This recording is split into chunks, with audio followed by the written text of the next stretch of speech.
Olá, bom dia, turma 231. Hoje é dia 15 de junho, nossa última aula antes da gente começar o nosso recesso. Vamos iniciar a aula hoje no dia 15, uma aula um dia frio, né? Um dia que começou aí com 6 graus, agora está aumentando a temperatura, a gente já está com 9 graus, então, essa manhã. Mas apesar de estar bem gelado, está seco. E a gente vai falar de um tema hoje que é um tanto quanto quente, né? Que é o final da Segunda Guerra Mundial. A gente vai terminar aí falando sobre os conflitos no Pacífico, né? O cerco aos nazistas e aos fascistas e o final desse conflito aí que marcou, né, que marcou a humanidade no século XX, né? Ou seja, a partir do final da Segunda Guerra Mundial, a gente não teve um dia sequer na humanidade que se deixou de dar um tiro, né, por questões políticas ou econômicas. Então, nós vamos iniciando a aula de hoje falando também sobre como é que a gente vai trabalhar aí no recesso, né? Então, essa é a última aula antes da gente começar o nosso recesso, antes da gente começar o nosso descanso. Mas esse descanso vocês ainda, por isso que eu estou dando na segunda-feira essa atividade, vocês vão ter aí essa semana inteira para poder organizar aí essas respostas, né, para poder ficar esse recesso tranquilos, pelo menos em história, né? Então, no final da aula eu vou falar sobre isso, como é que vai funcionar. A gente está tentando organizar lá na Iônica para que vocês consigam abrir esse documento que já está encaminhado por lá. E então é isso, né? Eu abro, antes de começar a aula, eu pergunto a vocês, vocês querem tirar alguma dúvida do que foi trabalhado aqui, principalmente nesse capítulo número 27, né? Vocês têm alguma dúvida? Podem trazer, por favor, essa dúvida no ar aí, para a gente poder, né, dividir com os demais aí, tentar responder. Alguém tem alguma questão, alguma dúvida? Não? Então, assim, durante a sequência das atividades, aí, se alguém tiver alguma questão, alguma dúvida, né, é só perguntar. Alguém falou alguma coisa? Não? Tá, beleza, vamos nessa. Então, eu vou compartilhar minha tela com vocês. A gente vai ver, então, o finalzinho da Segunda Guerra Mundial e vamos ver o que acontece aí. Por que eu estou dizendo que vai ser, apesar de estar frio, vai ser quente? Então, vamos nessa. Compartilhar aqui.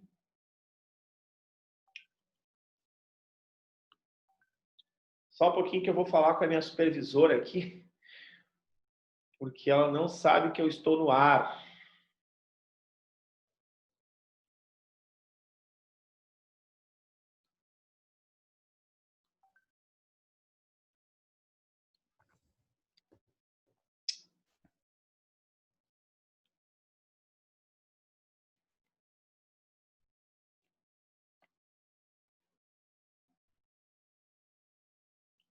Eu estou no ar com a turma 231, depois a gente fala, tá? Beijo.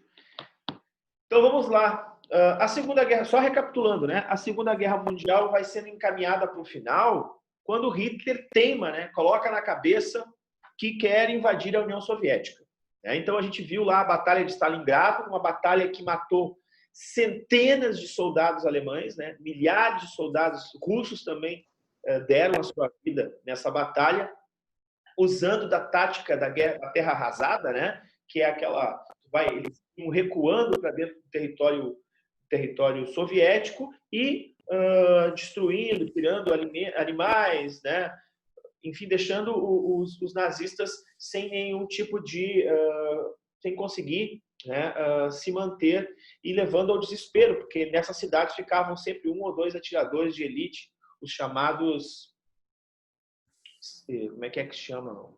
Não é spy, aqueles caras, os snipers, né? Snipers, os caras que ficavam atirando e matando somente ali os comandantes. Então, a guerra de Stalingrado, ou a batalha de Stalingrado, que vai varrer, né, os alemães da Polônia e vai empurrá-los até a Berlim, né? Então, as tropas russas marcham sobre Berlim, levando Hitler ao suicídio.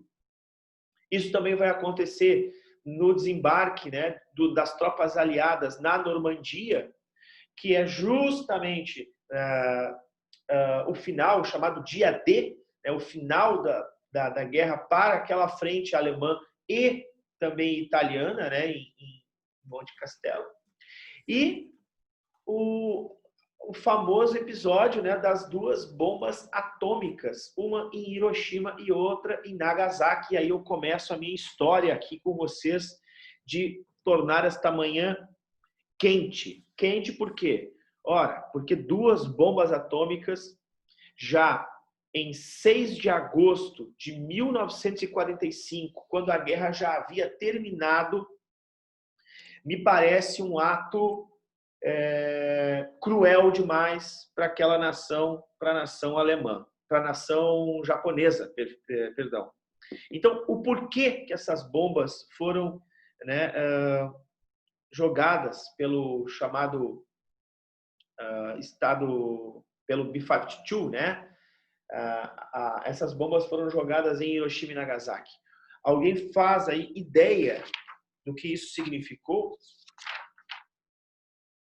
Se a guerra praticamente estava acabada, então nós vamos ter aqui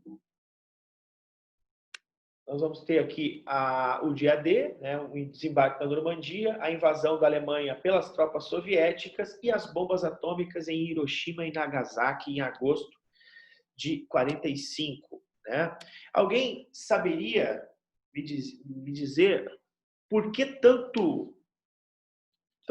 assim, tanta crueldade com essas duas bombas? Aliás, bombas atômicas que foram criadas por um judeu, né? Que é a base, né? A base de cálculo das bombas atômicas foi feita lá por um cara chamado Albert Einstein, muito a contragosto de Albert Einstein, que estava estudando a divisão do átomo, né? Então, usaram lá E igual a mc ao quadrado, uma coisa assim, não sei. Isso é física. Isso é com Capitu. Então, nós vamos ter lá o Einstein chegando a um momento de depressão na sua vida, né? Vendo a sua criação causar destruição, tudo que ele menos queria. Aliás, ele foge da Alemanha, porque senão ele seria morto, uma vez que ele era judeu, alemão judeu. Então, vejam bem, alguém tem ideia? Alguns historiadores, inclusive no livro de vocês, está o seguinte, ó, a bomba atômica... Para intimidar a União Soviética? Justamente, Giovanni, perfeitamente. No livro de vocês está assim, ó, o ataque a Pearl Harbor, que era a base americana lá no Oriente, né? Que o ataque a Pearl Harbor seria a grande motivação para que as bombas atômicas fossem largadas no Pacífico. Agora, é o seguinte, né, gurizada? Vamos combinar. Pearl Harbor foi atacada em 1941. 1941 foi atacado Pearl Harbor. É como se eu tivesse, assim, num jogo de futebol, junto com o Júnior lá, eu tivesse dado um carrinho no Júnior esse ano, e daqui a uns 5 anos o Júnior me desse um carrinho porque eu dei um carrinho nele. Quer dizer, é uma coisa não tem lógica, né? Por que passar tanto tempo assim, né? Na verdade, o que nós vamos ver aí é uma briga para saber, porque o cachorro já está morto. A cadela do nazismo já tá morta. Claro que não acabou o nazismo, isso tem que ficar bem claro para vocês, né?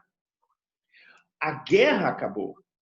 Não, as frentes alemã, italiana e a frente japonesa já não tinham mais força alguma. Então, enquanto a isso, a guerra acabou. Agora, a ideia nazi-fascista, as ideias, os preceitos, os conceitos, eles estão vivos até hoje. Então, até hoje, nós combatemos o nazifascismo. Isso tem que ficar bem claro para vocês. Então, nós vamos ter o quê? Nós vamos ter uma situação de, depois da terceira via ser destruída, dizimada, que foi o caso da Alemanha, da Itália e do Japão, nós vamos ter uma disputa entre dois outros poderes, dois outros projetos. Um projeto capitalista, liderado pelos Estados Unidos, tendo como aliados importantes os próprios aliados, né? Então, nós vamos ter aí os estados ingleses, o estado francês, inclusive o Brasil, e a gente vai estudar, o próximo capítulo que a gente vai estudar é o capítulo número 28, a Era Vargas. A gente vai ver que o período de Vargas vai entrar em contradição, porque Vargas vai ter uma política e uma prática diferente da política na Segunda Guerra Mundial. A gente vai ver isso aí. Tá? Então, nós vamos ver aí, pessoal, a disputa entre o capitalismo, liderado pelos Estados Unidos, e o socialismo, liderado pela União Soviética. E essa bomba atômica é um recado muito bem dado para os soviéticos. Ó, te liga, veja onde é que tu está te metendo, porque nós somos mais poderosos que vocês. E os soviéticos invadiram a Alemanha, marcharam sobre a Alemanha, dominaram a Alemanha inteira, mas com o advento da bomba atômica, eles tiveram que recuar e aí tiveram que dividir a Alemanha. A gente vai ver aqui.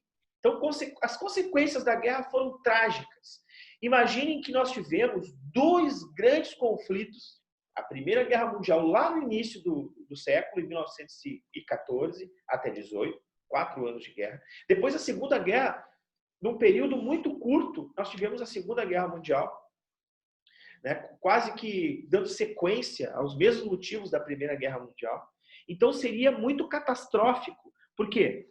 No início desses estudos que nós fizemos aqui, no capítulo 27, eu disse a vocês que esta guerra ela era muito mais impessoal do que a Primeira Guerra Mundial.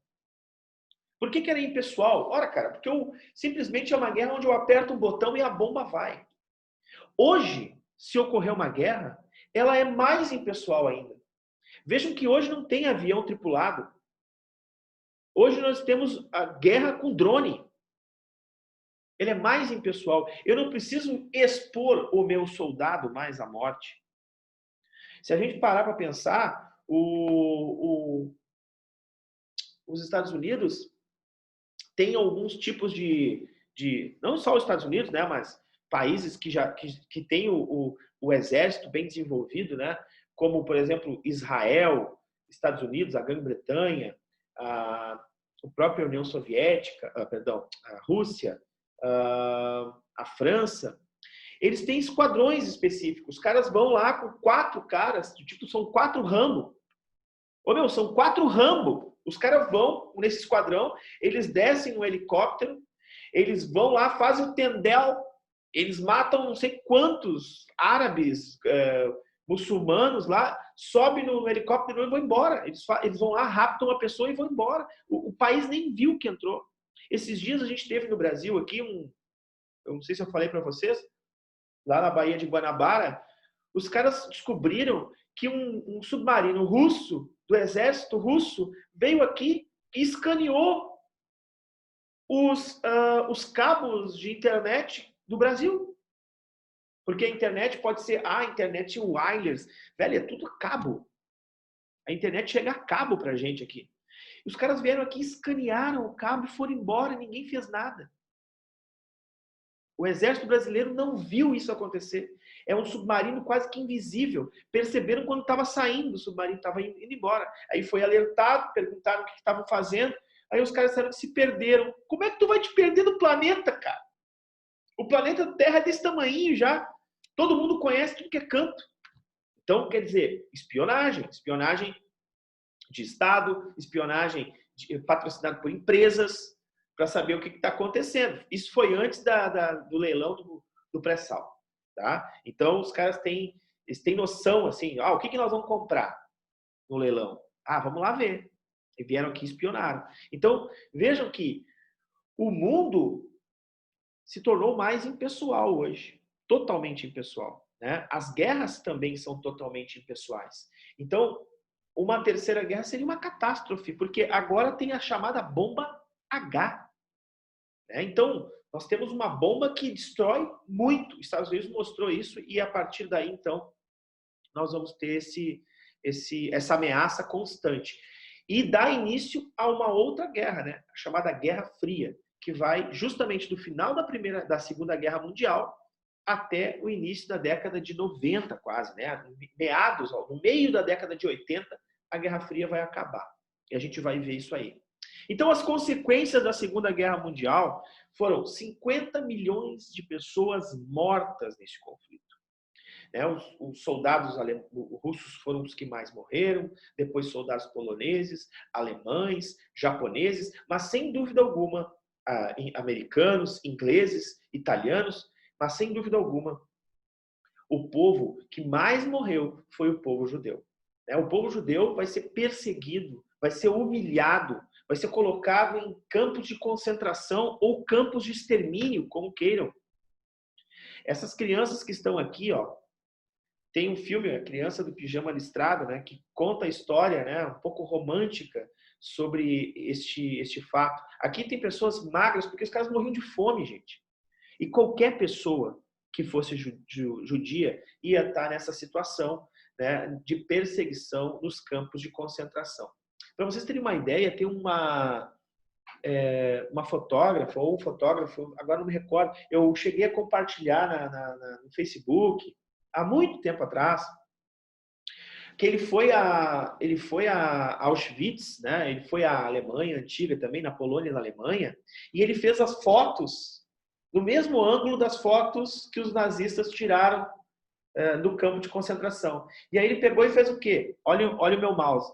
Ele fez o seguinte, ó, ele misturou a foto antiga com a imagem atual. Então, tipo, esse campo de concentração aqui, tu vai ter flores aqui do lado, né? Porque ele está vazio, então a natureza ali se transforma. E aqui do outro lado, as crianças. Ele vai ter aqui nesse espaço tudo vazio.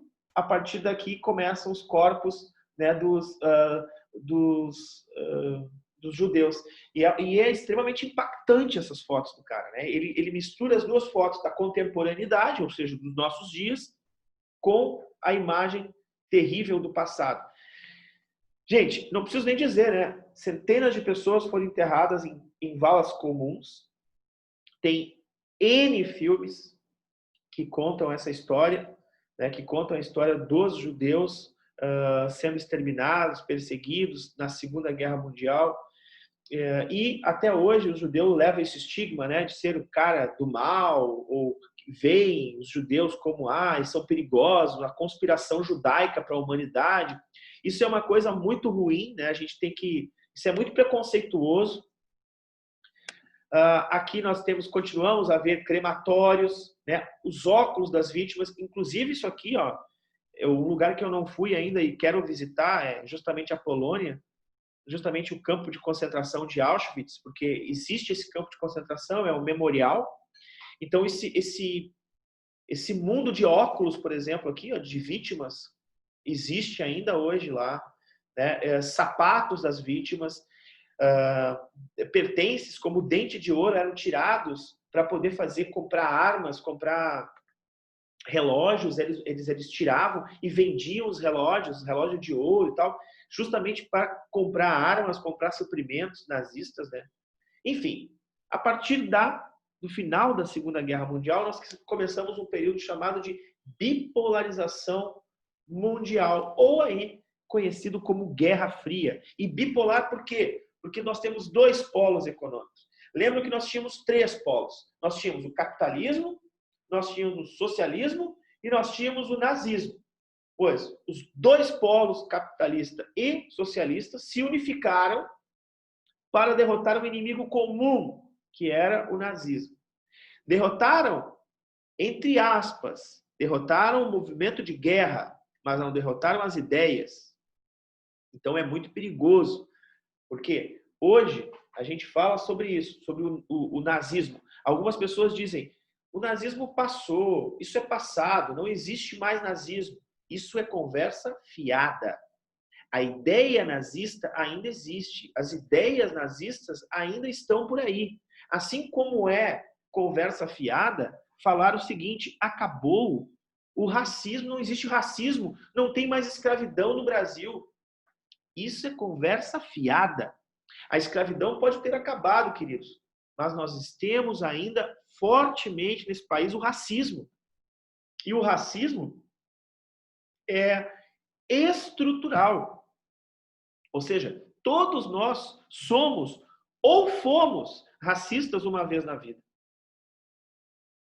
Né? Então, a gente tem que entender que esses modelos, essas políticas, essas práticas que são perversas, que são condenadas, né, pela sociedade, pelo bom senso, pela moral, pela própria ética, elas têm que ser todos os dias lembradas por nós. Ou seja, todos os dias a gente tem que lembrar que a gente tem que combater o nazismo, o totalitarismo, o fascismo. Todos os dias nós temos que lembrar que nós temos que regar a plantinha da democracia. Todos os dias. É como se a democracia fosse um músculo no teu corpo. Que tu tivesse que exercitar esse músculo, porque se tu não exercita esse músculo, velho, tu atrofia, tu fica mal, tu fica com dor e ele pode te levar ao falecimento do Estado. Então, tanto o nazifascismo quanto o racismo são coisas que são combatidas até hoje. Isso está no maior debate hoje na história do Brasil e do mundo, né? A gente está debatendo demais isso no Brasil e no mundo. Só não vê quem não quer, só não vê. Até cego vê, porque para ver não precisa ter olho, né? Para ver tu tem que sentir. Então, olha só, o mundo vai se dividir em dois agora. Não existe mais o nazifascismo enquanto política econômica, existe o capitalismo e o socialismo, ou o comunismo, como preferirem, e aí a gente vai ter, então, um embate entre as forças capitais e socialistas. E a partir daí, como eu disse para vocês, na verdade, não fui eu que disse aquela frase no início da aula, né? A frase é: após a Segunda Guerra Mundial, nem um dia mais, todos os dias, uma bala será disparada por motivos políticos ou econômicos nesse mundo. Essa frase é do Eric Hobsbawm, né, um historiador famoso que eu já venho falando para vocês há bastante tempo. Então, nós vamos ter algumas conferências importantes. Eu vou citar 3 conferências, são 3 reuniões de acordo importantes, né? Então, vamos lá. A primeira delas, Conferência de Teherã, que vai ser capital do Irã, né? Vai ser lá no Oriente Médio, né? Que vai ter a libertação da França, que vai ser feita pelos Estados Unidos e a Inglaterra, a libertação dos nazistas. Lembram que a França foi ocupada, o estado de Vichy, né, foi ocupado aí pelos nazistas.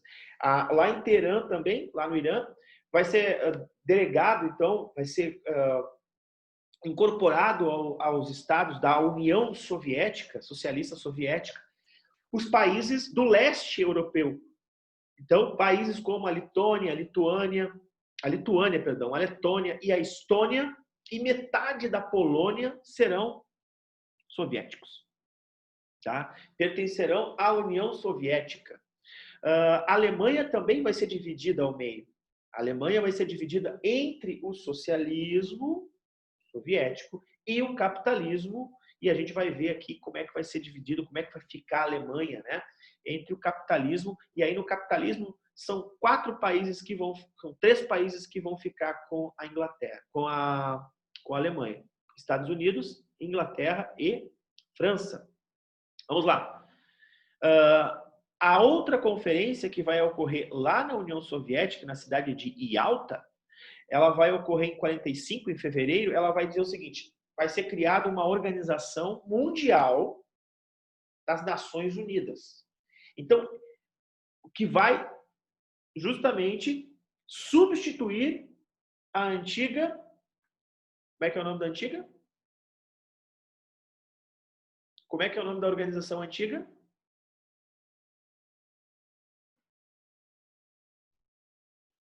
Liga das Nações. Lembra? Então, assim, ó, a Liga das Nações será substituída pela ONU. Organização das Nações Unidas. Aí eu quero que tu pegue lápis, caneta e papel e anote o seguinte: o que significa a ONU? Quais são os órgãos integrantes da ONU? Quais são os órgãos que integram a ONU? Isso é uma coisa que tu tem que saber, gente, porque isso cai no vestibular. Tá? Quais são os órgãos que compreendem a ONU? Qual é a importância da ONU no mundo? Tá?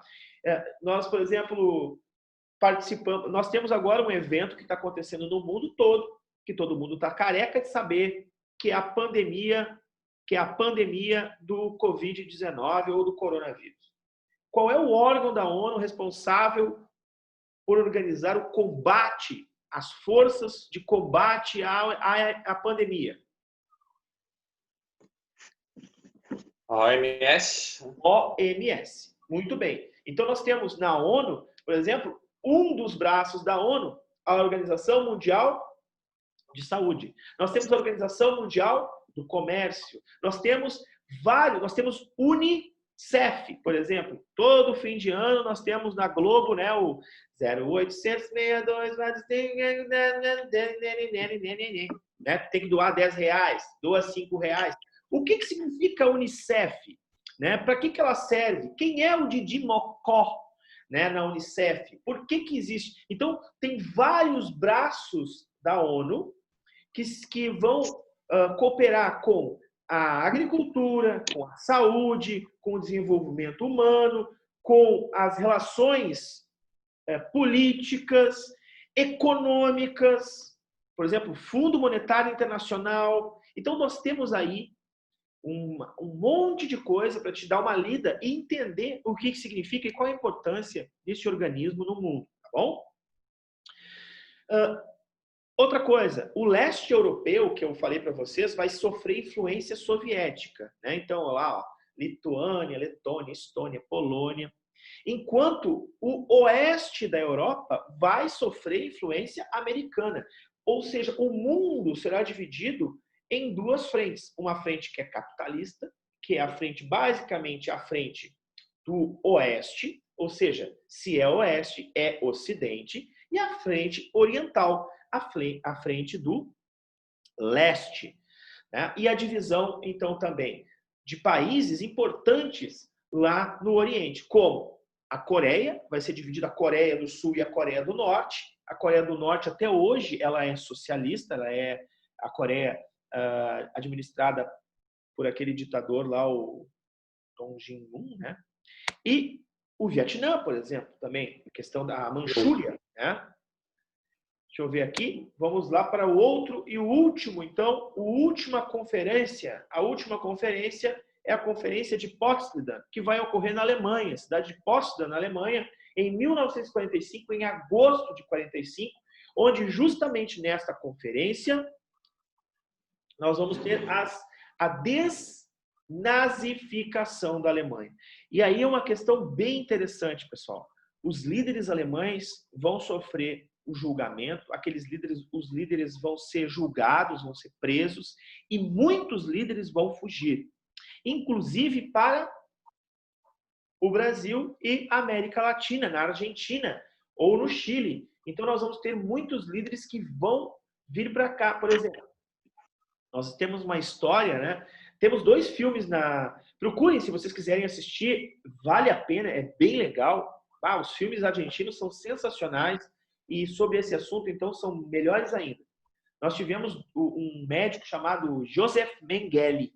O Joseph Mengele, ele é um médico que ele fazia experiências com crianças siamesas.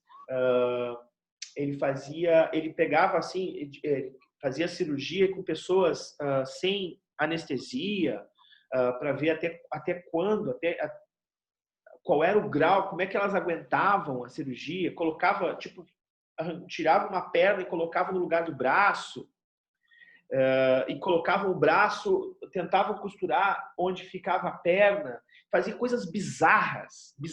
O cara era um bizarro. Certo? Ele trocava, por exemplo, ele fez tipo uma hemodiálise, ele tirava todo o sangue das crianças e injetava tinta de caneta para ver se funcionava como sangue. Então o cara era cara, não tem nem palavras para dizer o que era o cara. Esse cara, ele fugiu da Alemanha. Ele conseguiu fugir da Alemanha. E ele veio para onde? Ele veio para a Argentina. Ele circulou pelas praias do Rio de Janeiro, gente. Para vocês terem ideia que esse país, a América Latina é um bunda lelê, né? Vale tudo.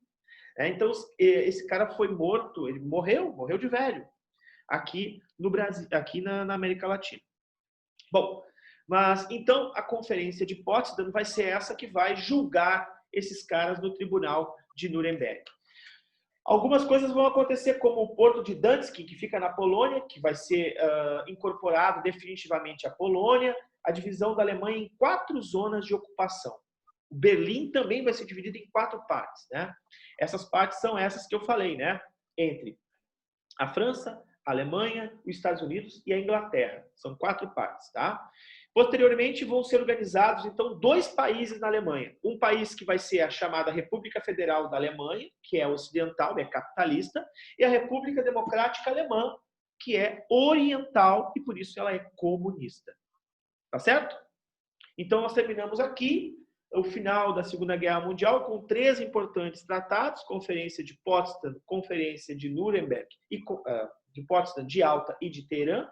Né? Falamos sobre a Guerra Fria, o início da Guerra Fria, e falamos sobre o massacre e as consequências finais da Segunda Guerra Mundial. Alguma dúvida aí? Agora, eu queria dividir com vocês aqui sobre o nosso trabalho, que eu falei para vocês, né? Que são as ponderações que vocês vão conseguir abrir daqui a pouco, né? Aqui, onde é que tá? Ponderações do 3º ano. São essas aqui. Bom, o que eu quero? Eu quero que tu faça que tu responda essas questões aí e me mande essas questões respondidas, digitadas mesmo, não precisa ser à mão, tá? Então, algumas coisas importantes aqui, ó. Capítulo 22, né? Eu vou pedir para ti falar sobre o imperialismo no século XIX. Aí tem uma questão sobre imperialismo ali, questão dissertativa, tá? Capítulo 23, eu vou pedir para que tu fale sobre as Américas no século XIX. Então, como é que está configurada a América, o Oeste americano, a conquista de territórios, a chegada ao Oeste. São todas as questões que a gente já viu. Depois eu vou pedir para ti a primeira República do Brasil, a República da Espada, no capítulo 24, ainda sobre a Constituição de 91, a primeira Constituição brasileira, ainda sobre as revoltas da República Velha, a gente viu ali, revolta da Chibata, né? Tem várias outras revoltas que vão ocorrer da vacina. Capítulo 25, Primeira Guerra Mundial e a Revolução Russa. Então, eu tenho 2 questões do capítulo 25. Uma sobre a Primeira Guerra Mundial e a outra sobre a Rússia. O capítulo 26, sobre a crise de 29. Então, como é que tu vai responder essas questões? Capítulo 27, isso que a gente está vendo, né, sobre o nazifascismo, tem o quadro do Picasso, que a gente viu, e essa última questão aqui, a questão de Adolf Hitler na Alemanha, e a charge... Isso aqui tem uma questão no livro, inclusive. Essa questão está no livro. Então, como é que tu vai responder essas questões?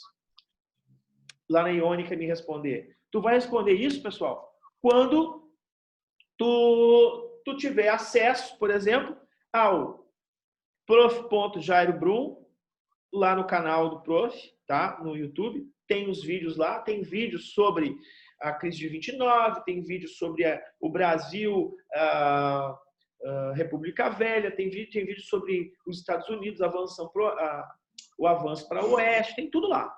Inclusive essas aulas aqui estão lá. O que mais? Usando os Hs de vocês, os livros de vocês. Então, vocês vão usar os livros, vão pegar os polígrafos, vão ler. E tem o senhor Google também.